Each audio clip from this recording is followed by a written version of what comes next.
Assalamualaikum warahmatullahi wabarakatuh.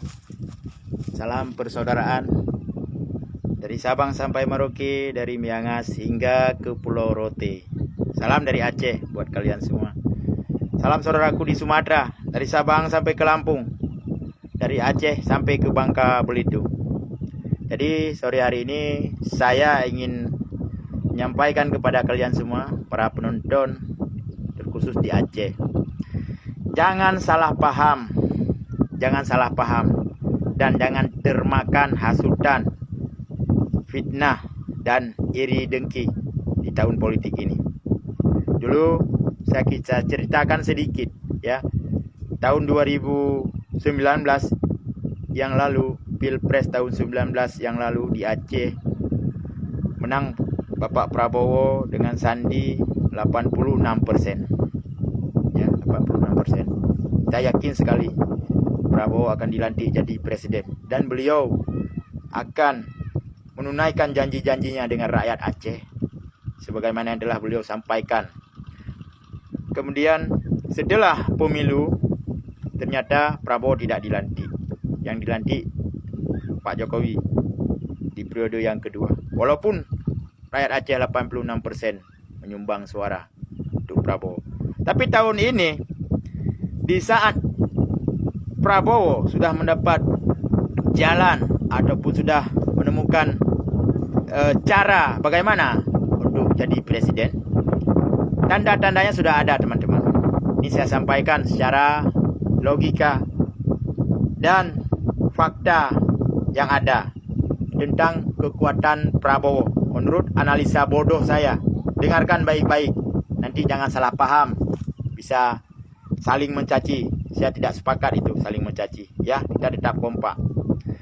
Yang pertama, Prabowo satu-satunya calon presiden yang punya partai dan punya modal. Kalau yang lain bisa dikatakan petugas partai ataupun diusung oleh partai orang, partai lain, bukan pemilik partai. Itu yang pertama. Dan selanjutnya, Prabowo sudah bergabung dalam kabinet Bapak Jokowi, pemerintahan Bapak Jokowi. Beliau diberi jabatan Menteri Pertahanan Republik Indonesia. Itu sebuah kekuatan yang luar biasa, super power. Dan Prabowo didukung oleh Presiden RI ke-6 2 periode, Bapak Perdamaian, Bapak SBY, mendukung Pak Prabowo jadi presiden. Dan Pak Jokowi juga memberi dukungan penuh kepada Prabowo, dan beliau juga menyampaikan presiden bisa memihak, tapi jangan menggunakan fasilitas negara di saat kampanye, kecuali fasilitas keamanan. Itu yang Pak Jokowi sampaikan. Kalian bisa paham sampai di sini.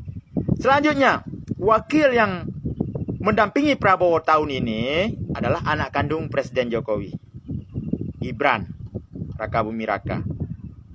Itu menurut saya, yang sudah saya atur tadi, yang sudah saya sampaikan tadi, itu adalah bahagian daripada kekuatan penuh. Kekuatan penuh menurut saya, menurut analisa bodoh saya. Jadi saya yakin sekali 2024 Prabowo jadi presiden. Maka janji-janji beliau dengan rakyat Aceh akan ditunaikan. Apa janjinya? Salah satu, memperpanjang dana otsus. Dana otsus yang permanen, tidak ada batas waktu. Dan beliau juga mengizinkan, beliau mengawal untuk menjalankan poin MOU di Aceh sesuai yang disepakati bersama pada tahun 2005, 15 Agustus 2005, antara pihak Gerakan Aceh Merdeka di Aceh dengan pemerintah Republik Indonesia. Ada poin-poinnya yang sudah disepakati, dan pemerintah juga sudah memberlakukan Aceh sebagai daerah khusus, daerah istimewa dengan undang-undang sendiri, Undang-Undang Pemerintahan Aceh tahun 2006, Undang-Undang nomor 11 tentang pemerintahan Aceh. Dan poin-poin MOU tersebut bisa dijalankan oleh pemerintah Aceh melalui kanun-kanun yang dibuat oleh DPR Aceh nantinya. Semoga ke depan tidak ada lagi hambatan untuk menjalankan, merealisasikan seluruh poin MOU yang telah disepakati, termasuk bendera Aceh. Walaupun dalam NKRI, Aceh dalam NKRI, namun Aceh diberi hak dan kewenangan mengatur rumah tangganya sendiri. Maka teman-temanku, saudaraku yang di Aceh khususnya, mari kita beri dukungan kepada Bapak Prabowo Subianto bersama Gibran Rakabumi Raka.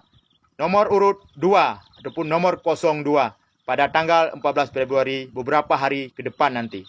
Terima kasih. Semoga Prabowo jadi presiden. Janji-janjinya dengan rakyat Aceh ditunaikan. Aceh aman, sejahtera, adil, makmur, aman, sejahtera. Merdeka. Assalamualaikum warahmatullahi wabarakatuh.